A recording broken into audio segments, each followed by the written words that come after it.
Wa Nabi Sa'id Al-Khudri radhiyallahu anhu qala kanat Banu Salimah fi nahiyatil Madinah faradun naqlah ila qurbil masjid fanazalat hadhil ayah.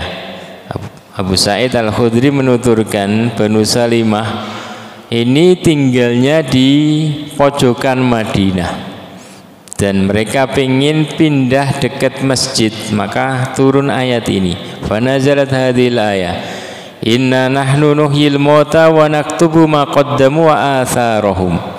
Yasin 12 ya. Sungguh kami akan menghidupkan mauta ya, orang-orang yang sudah meninggal.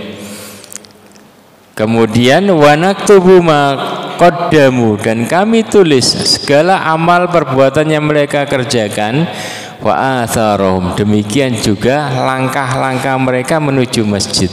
Bekas-bekasnya ini akan menjadi bukti dan itu akan ditotal oleh Allah Subhanahu wa taala. Kenapa? Karena innallaha la yadlimu mithqala dzarrah. Allah tidak akan mendolimi sedikit pun amal kebajikan. Ya. Wa in taku hasanatan yudha'ifha wa yu'ti min ladunhu ajran 'azimah. Dalam surat An-Nisa 40. Jadi kalau kebaikan itu pasti akan dilipat gandakan ya. Dilipat gandakan dan Allah akan memberikan pahala yang besar ya. Jadi innallaha la yadlimu mithqala dzarrah. Allah tidak akan pernah mendolimi kebaikan sekecil apapun ya. Pasti itu akan ditulis. Jadi karena keinginan tersebut langsung Allah menurunkan ayat ini. Faqala Rasulullah sallallahu alaihi wasallam, inna atharakum tuktab fala tantakilu. Sungguh bekas langkah-langkah kalian ke masjid itu ditulis ya. Semakin jauh semakin banyak langkahnya, totalnya semakin banyak, maka fala tantakilu, gak usah pindah ke dekat masjid ya. Jadi hadis ini menjelaskan kepada kita bahwa ada amalan-amalan tadi. Jadi Islam itu agama yang sangat baik ya. Islam itu agama yang sangat baik, bahwa segala sesuatu yang kita kerjakan itu ditulis ya. Segala sesuatu yang kita kerjakan itu ditulis. Dan dalam masalah ini ketika seorang rumahnya jauh ya, dia boleh pindah juga boleh, nggak pindah juga lebih bagus lagi, karena Rasulullah nggak melarang. Artinya beliau menasihati saja, kalau bisa tetap di sana ya. Kalau mau pindah ya nggak ada masalah, karena ini mendapatkan lingkungan yang baik. Tapi kalau tidak pindah itu lebih bagus lagi. Kenapa? Karena pahalanya double-double ya, pahalanya double-double. Pahala yang pertama adalah dia semakin banyak langkah ke masjid ini, totalannya semakin banyak, yang pertama. Yang kedua ya, kalau umat Islam itu memiliki tadi cara pandang bahwa ketika berada di berbagai tempat ya, dan menetap dan mampu menyinari, maka itu lebih bagus ya. Jadi ketika ya hanya terkumpul di satu lokasi, maka dakwah ini kurang berkembang ya. Tapi ketika masing-masing orang ini yang sudah mendapatkan hidayah ini, dia tinggal di beberapa tempat, dan seorang mukmin itu adalah harus menyinari, artinya dia berusaha mendakwai sekitarnya ya. Sehingga untuk strategi dakwah itu sangat bagus sekali. Dan biasanya strategi orang kafir dalam mengusir umat Islam dari sebuah komplek ya, itu adalah ganggu. Dia datang bawa anjing, dibuat bagaimana begini-begini, sehingga dia nggak kerasan. Setelah nggak kerasan, dia pindah. Tapi kalau dia semangat dakwanya tinggi, saya akan ke sini berusaha untuk mendakwahkan terus, sehingga tadi dia yang lebih menang, bisa nyinari daerah situ. Jadi boleh bagi yang tidak kuat ya, bagi yang tidak kuat karena mungkin lingkungannya ini adalah sangat buruk dan dia mengkhawatirkan keluarganya, anak turunannya terpengaruh dengan lingkungan tersebut dan dia pengen nyari lingkungannya baik seperti di dekat masjid, nah itu juga bagus. Tapi kalau dia kuat, nah, dia kuat dengan gangguan bahkan bisa menyinari, itu pahalanya double ya. Seperti malaikat dan manusia. Malaikat selalu beribadah ya. Sedangkan manusia, malaikat selalu beribadah karena dia tidak punya nafsu toh. Sedangkan manusia ini punya nafsu. Ketika dia beribadah maka double pahalanya, pahala nahan hawa nafsunya dan pahala ibadah tersebut. Makanya menurut Ahlussunnah wal Jamaah bahwasanya orang soleh itu bisa menyamai malaikat, bahkan lebih afdal dari malaikat, yaitu seperti Nabi Rasulullah SAW.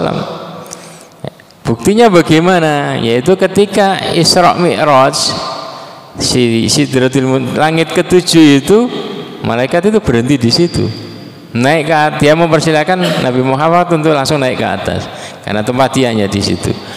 Maka para ulama dari kisah ini menyimpulkan bahwasanya orang soleh itu bisa lebih afdol dari malaikat karena dia pahalanya double, pahala menahan hawa nafsu dan pahala mengerjakan kebaikan ya. Jadi Rasulullah SAW ya, Rasulullah SAW itu tadi memberikan nasihat karena tadi pengen memfungsikan dakwah ya, agar setiap pribadi muslim ini bisa menyinari sekitarnya ya. Jadi kalau dia di situ kemudian keluarganya tetap tadi dia bisa menjaga keluarganya dan berpenampilan istrinya muslimah, betul tampilan sebagai seorang muslimah, anak-anaknya kemudian nanti nular, mungkin dia buka rumah tahfidz, rumah Quran dan yang lainnya, nular satu lagi, mungkin 10 tahun ke depan makin banyak. Tapi kalau sedikit-sedikit diganggu kemudian dia pindah, nggak kuat, nah itu strateginya orang kafir gitu ya, ganggu biar apa, nggak kerasan, bawa anjing dekat situ, kemudian sehingga gak kerasan di kompleks itu aman, bebas dari orang-orang yang soleh mereka ya. Jadi kita sebagai umat Islam yang tadi juga seperti itu harus punya semangat dakwah yang tinggi, sehingga tadi saya tinggal di sini agar apa ya, agar bisa memberikan penyinaran ya, biar Islam ini nyebar kemana-mana ya. Maka mereka yang tinggal mungkin di barat, di ini Eropa dan yang lainnya menjadi muslim, tetap saja di sana lebih bagus. Agar apa? Agar menjadi dai, agen muslim yang baik. Jadi ada beberapa pelajaran yang kita bisa peroleh dari hadis ini.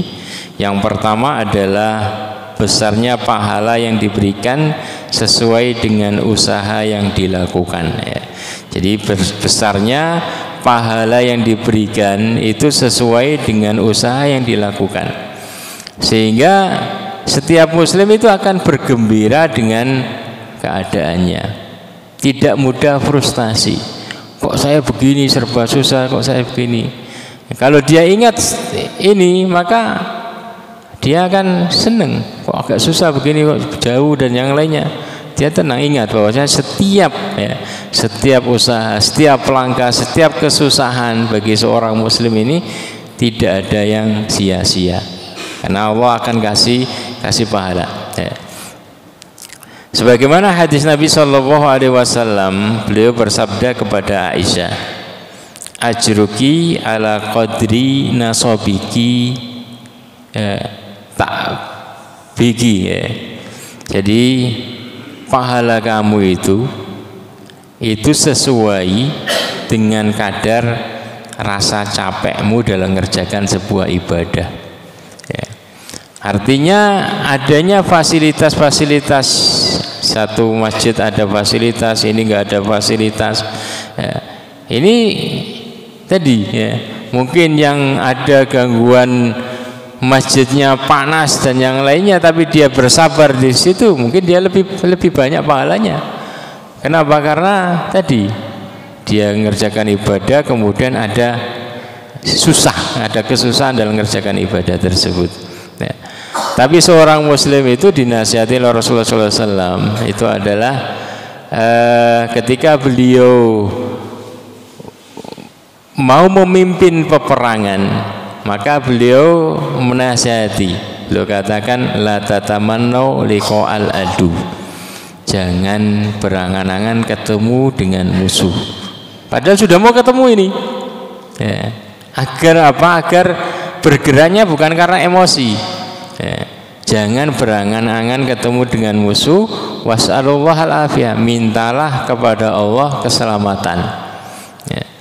Wa idza laqitumuhum, cuman kalau kalian bertemu dengan musuh, fasbiru, bersabarlah. Fa innal jannata tahta dhilalis suyuf, karena surga itu berada di bawah naungan pedang. Artinya di bawah naungan tadi perjuangan Islam, artinya ada kesusahan dan yang lainnya. Jadi